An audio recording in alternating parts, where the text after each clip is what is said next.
Why is it impossible to find a job in America? The unemployment rate is at an all-time low currently at 3-point-something%. It should be easy, right? Well, we're gonna find out why, and I'm gonna make two predictions of why that is. One, the classic yet fantastic changing definitions of what is unemployment and whatnot, because keep in mind, everyone's talking about unemployment rate. Unemployment is actually different from unemployment rate. The easiest way I can explain unemployment rate is people who participate in the job market but don't have jobs versus people who are in the job market, which is completely different in a lot of situations from the actual situation if you manipulate a couple of things. And, well, the second one is maybe they just created a bunch of jobs that no one will ever do, and that's an easy way to also make unemployment seem way less than it actually is. But anyway, let's find out. On paper, the job market now looks solid. Unemployment hit a 54-year low at 3.4% back in See, 3.4%. That's crazy low, actually. January of 2023. And U.S. employers added 2.7 million people to the payroll in 2023 alone. Wow. The January jobs report also showed the 2024 labor market was off to a solid start. When we look at the hard data... True. This was even trending on Twitter, I saw. It was pretty stupid, but it was trending. It seems to suggest that the labor market has been fairly strong and, in fact, surprisingly resilient, especially after 2023, where we had headlines about layoffs and forecasts of recession. But when you look at the soft data, Americans tend to be a little bit less optimistic about how the economy is doing, and in particular about the job market. I think a lot of people are underemployed. That's the reason. Like, you have people that have jobs, but they're not happy with the job they have. He's actually right. He's in fact super right. I have talked about this so much.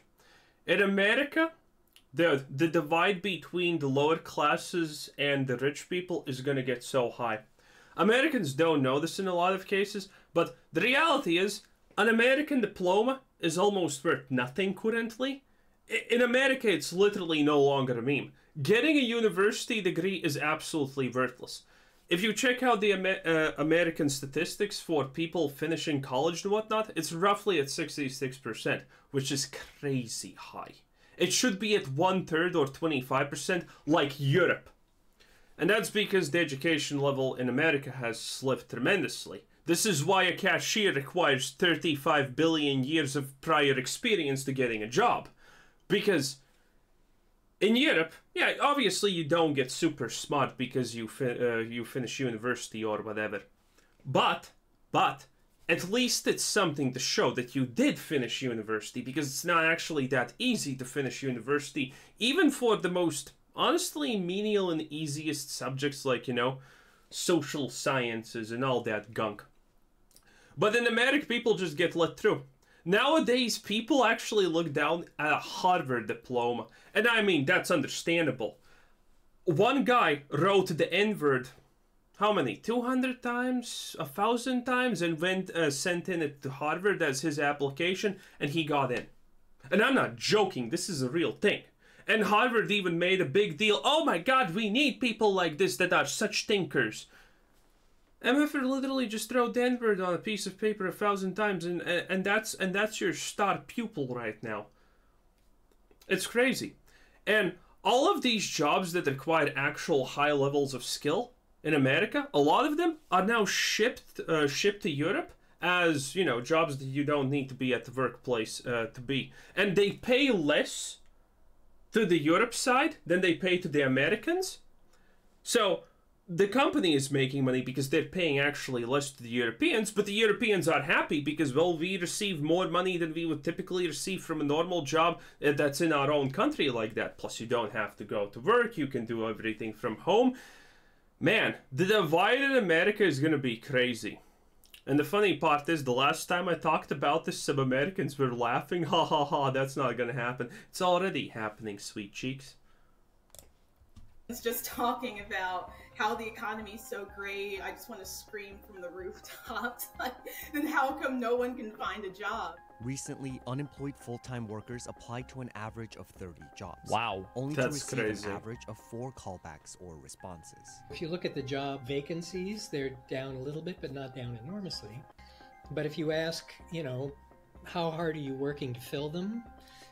The answer seems to be not very right now. So why does it feel so hard to get a job right now? Well, maybe because the companies are expecting there will be like a technology improvement. And so like, why bring somebody on if technology is moving so fast? Why not just... Some are, but in general, this is a no. No company...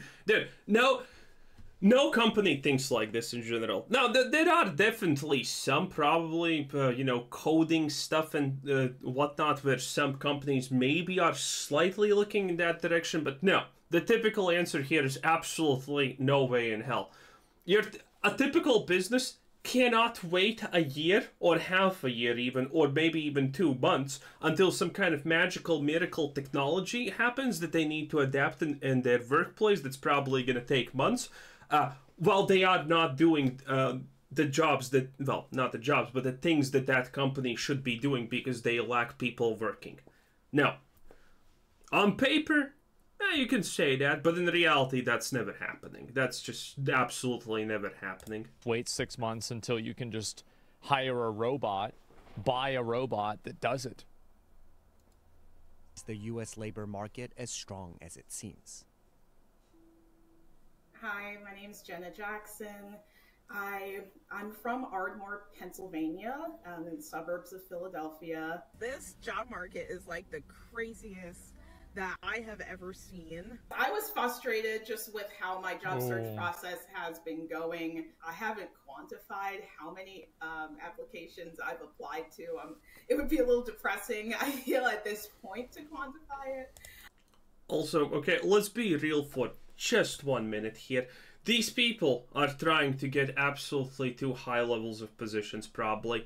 Everyone who finishes college thinks that they're going to instantaneously be, you know, a department head or something like that. That doesn't happen. For a typical person, that doesn't happen at all.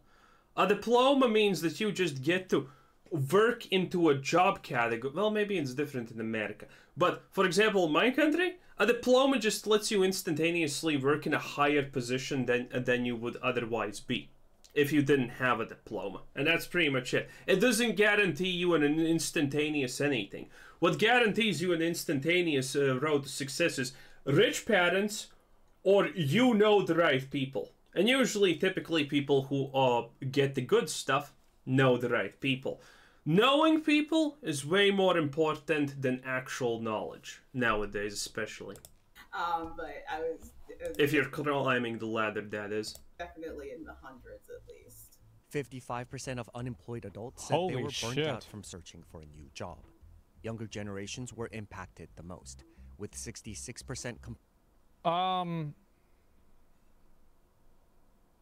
Oh, I see why. Okay, so here's a component that I don't know if they're going to cover in this video. So there's a lot of different types of unemployment. There's like frictional unemployment, and then there's also people who are no longer looking for a job unemployment. And then there's people that have been fired unemployment. So people that are no longer looking for a job are, in a lot of cases, actually not counted in the unemployment category. He's essentially talking about unemployment rate. Again, these things are wildly different. So, if 55% of people are saying this, and seasonal, yeah, seasonal jobs too. So, I don't know if they're going to cover this or not, but you can look at 33%, but if you're not covering those other people, then that's not going to be it. Stupid, but indeed the truth? No, it is. Like, you can look it up and see for yourself. Now, there's different ways of reporting unemployment. Yep. There are ways that take that into consideration and ways that don't take that into consideration. Well, how do you think with the current stuff in America they're going to report it? Fairly or not? This is pretty much... This is the classic yet fantastic way that Germany stopped reporting their data on the big ARD. Okay?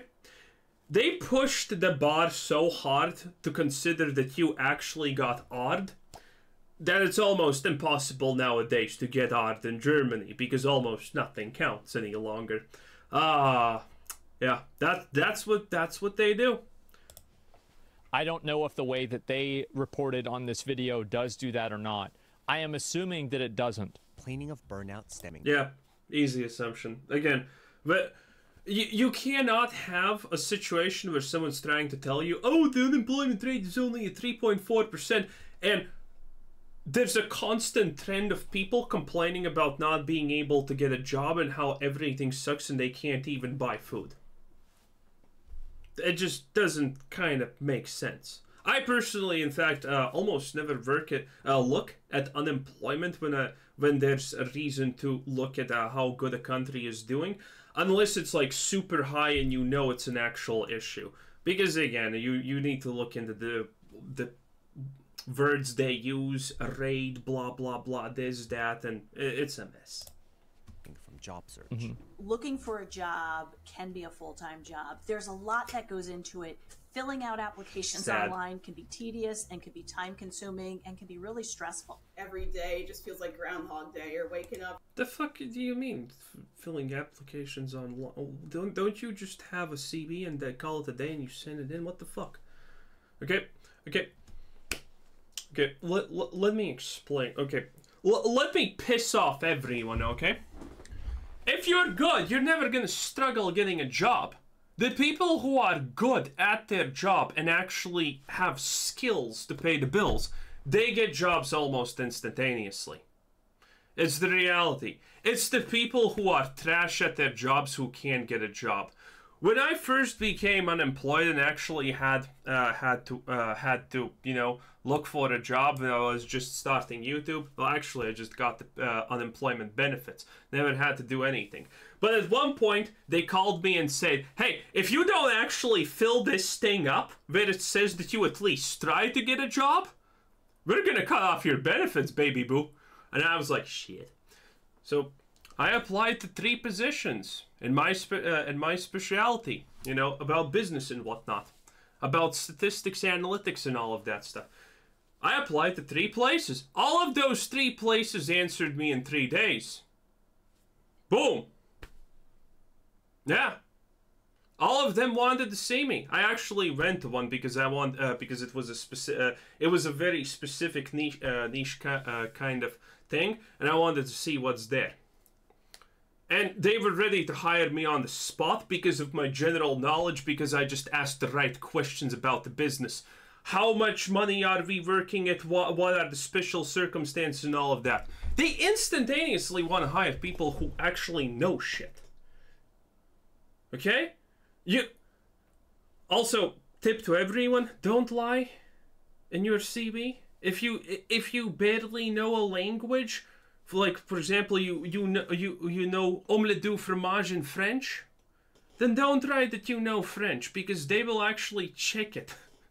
They will obviously check it, and then they know that you're a liar because of that. Lie about things that no one can prove. That's really good. And when you're going away from a previous job, make sure that your previous boss is gonna put in a good word about you, because there is that option. I don't know if it's an option in America, honestly, but there is that crazy option of saying, no, do not call my previous employer and ask how good I was at the job. If you do that, people are gonna instantaneously look at you and say, yeah, that's a fucking red flag right there.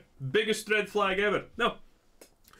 You want them to always be able to call your ex-employer and tell them how you're the greatest thing that has ever happened to the universe itself. It just works. Yeah. Same thing. When I looked at the data. And you need to be able to answer basic stuff, by the way. Dude, if you're going into finance, there is going to be very basic stuff that they're going to always ask you. I don't know if it's probably slightly different in America for each individual thing, but there are going to be basic questions that they ask you that are very actual in the field that you are going into specifically. And if you can't answer that, well, that's going to look bad. If you just apply... It's really easy to figure out who's competent and who's incompetent. ...to a job through a job board, the odds of you getting hired were about 3%. So you got to apply to a lot of different jobs in order to have a chance to get them. And you're going to get lots and lots of just no responses. Yeah, sure. And it's exhausting if you do that. A 2023 study from Glassdoor revealed that mentions of applicants being ghosted by their prospective employers. I don't agree with this. This is a bad term and this is a bad graph. Ghosting is a social word. Sorry, it's like a buzzword now, or a slang word. That's what I'm going to say, slang word. So obviously people using the word ghosting was less popular in... That's so fucking stupid, too. Oh, they don't answer you if they don't want you. Surprise. 2016, because the term wasn't widely acknowledged by the public. So if you're putting in this is such, why would you put this?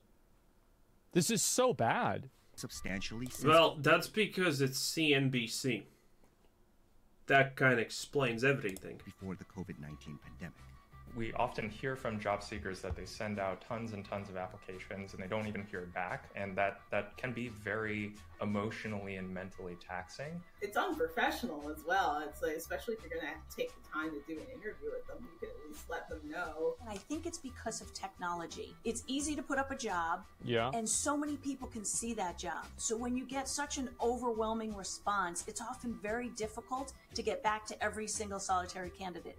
Certainly during the Great Resignation, when the market was at a fever pitch, companies were being ghosted by candidates, which is something that hadn't happened as much in the past. So we've seen it happen on both sides of the fence. And it actually happens a lot. Again, people who are qualified, who are good at their jobs, are sought after. And yes, you do have the opportunity to ghost a company that wants to work with you. Now, admittedly, you know, you just, if it doesn't work out with the other one, you just can call them back later on. They're probably still going to be fine. Again, the difference between how people who are good at their jobs and companies want to hire them are treated versus people who are not good at their jobs is fucking staggering. And I think a lot of it is caused by just sheer volume. The time it takes for a company to hire an employee also hit an all-time high, at an average of 44 days during the first quarter of 2023, with some industries like the energy and defense sector taking more than 67 days for hire. No one wants to go into the army anymore in the US, that's crazy. Application process. Energy sector also is kind of understandable, I think, because it's still dominated by, you know, traditional coal, gas, and all of that jazz, right, in America? But why would you want to go work in that sector if, you know, at any moment Biden could have a hissy fit and just say, no more energy, everyone freezes to death? I mean, not a good potential place to work in the future.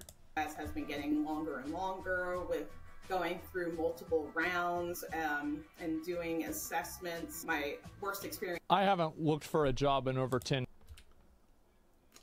Okay, so this is actually the craziest part about the American job market in America. It's the fact that you get multiple rounds for intern level shit. That's crazy. Multiple rounds should only be done for the highest positions when you're literally looking at CEO level stuff and whatnot. You know, board members don't work like that typically, but you know, high level stuff, that is supposed to be a multi-tier thing. But a cashier at McDonald's and you need to survive 3 rounds of elimination and 2 of them on a survivor island? Fuck off. In years. How true is this? It's very probably true? Okay. And so far was with a large financial institution where I had a phone screen with them, and I also had a Zoom interview with one of the team members. After that, I had a case study where I was given very vague instructions. They got back to me and said that the team didn't feel like there was enough. They gave me another attempt. In the end, vague instructions. There's no such thing as vague instructions. If you are going for some kind of easy level thing, those instructions aren't vague. They will never give you vague instructions because it's going to be an actual real life example of what you're supposed to do at the job. Again, never have I actually, well, I have seen it, but you know, again, it's like super rare. If you're going for a small position, if you're not trying to be a CEO of a company right there off the bat, you're not actually given vague instructions. You think they're vague because you haven't encountered anything in real life yet. But it's not actually vague. It's super common and the job, and, well, it just shows that you have never done it. Well, maybe it's American, it's different, but I'm just talking from my country. And I just ended up just going back to the recruiter and saying, like, you know, I'm sorry, I don't think this is the best fit. Because even if I did move forward and, you know, they were okay with my revision, there still would have been 3 more interviews. A lot of employers think... Jesus Christ, that's insane. 3 That's more interviews. Oh my God. You can't make me believe there's a shortage of jobs in this country whenever there's 23 cash registers at Walmart and only 3 cashiers. What do you mean by that? Because I think that's actually evidence that there is a shortage. Because they don't need to hire 24 of them, because now they just have self-checkout. It's a company thing. Walmart decides... Self-checkout actually loses money. Self-checkout is the biggest source of lost money in any supermarket ever. Because it's not, by the way, stealing, that people steal in self-checkout. It's the fact that people accidentally fuck up in self-checkout and it works out and they pay less. Self-checkout is you can Google this, by the way. Self-checkout is worse for literally every single supermarket in the world than actually just hiring like 5 extra cashiers. Self-checkout is that much worse. To not open to registers or hire more people. Yeah, exactly. I wish I could have experienced the time when you could fucking walk into their building and ask if you can work there, and they go, nah, we're full, or yeah, sure, bro. What, like Peaky Blinders or something like that? You still can't. That's actually what people do. You just walk into the warehouse and say, you can, if you know a big company that you want to work for, you just send them their CV. That's it. You can find the email you can send it to in their website. You know, the contact email. And if they're looking for a position, they will actually check it out. You don't... It happens a lot. It's actually super easy. hey, you guys hiring? What was it called? Cold CVs? I think there's a term for that even. And then that's it? Oh, fuck. I don't know, right? I mean, I'm sure there were problems then, too. That doing more interviews is a good thing. And it's not a good thing. Yeah. Most job interviews are not doing anything important. They don't know that the questions they're asking are going to reveal anything about whether you're a good candidate or not. They don't. True. But that's also a problem for... those are shit positions, okay? If you're going for a decent position, this is what happens. The test is not... if you are given a test to see if you're actually good, that test is not going to be checked out by, the HR department. That test is going to be checked out by a person who actually knows what the hell that even is. Because HR is one of the worst things in the universe. They're literally there at the pits of hell battling with advertisers. And promotional agencies and whatnot for being the scum of the earth. Your test is going to be actually checked by a person who most likely works in that department where you want to work and knows what that test actually does. That if you're filling out a test and it's actually checked out by the HR people, bro, they don't know what the hell you're even doing. It's kind of useless. They don't know when they ask the question what the right answer is. Yeah, and they shouldn't actually be asking the questions. Well, it depends. If HR is completely fucked, in my opinion, in America. There's just no way around it. It's a shit show. And this is a development that's been going on for a while. It's not a good I've thing. always thought that job interviews were also like, unless you're getting a job at NASA, they're like a vibe check. It's like if this person is like obnoxious or weird, you just don't hire them. It's like, okay, yeah, I mean, like, they got the questions right, but they're fucking annoying, and so I don't want to have this person... I don't want this person in the building again. Like, that, yeah, True. a sanity check. I mean, fuck. That's my opinion. And even Do they if the smell labor bad? market was... True. Hey, as I have said a million times, the most important thing to actually climb the ladder and get a good job is not being the smartest. It's actually just being likable. If you are in a room with another person and you're fighting for the same position, if they are actually smarter than you, if they're better at the job than you, you're still going to get the position over them if they're an obnoxious twat that no one likes. Okay? Those people don't get the job. Because typically, any job that you go for doesn't require you to be Einstein. You don't need to do everything 100% perfect for most jobs. You don't need to be a literal genius to work at it. It's more important that you're not an absolute twat waffle. That's at the end of the day the most important thing. I have said this once, I'll say it again. I don't remember which company there was. I'm assuming there's a lot of companies that do this nowadays anyway. It was something where you needed to be a super high level in physics. Like, you needed to actually know everything that's written in the book pretty much to work in that place. And they had a simple test. If you wanted to work there, they gave you test to solve. And the catch there was very simple. It was a very, very hard test, in fact. If you solved it, you don't get hired. If you don't solve it, you do get hired. Why?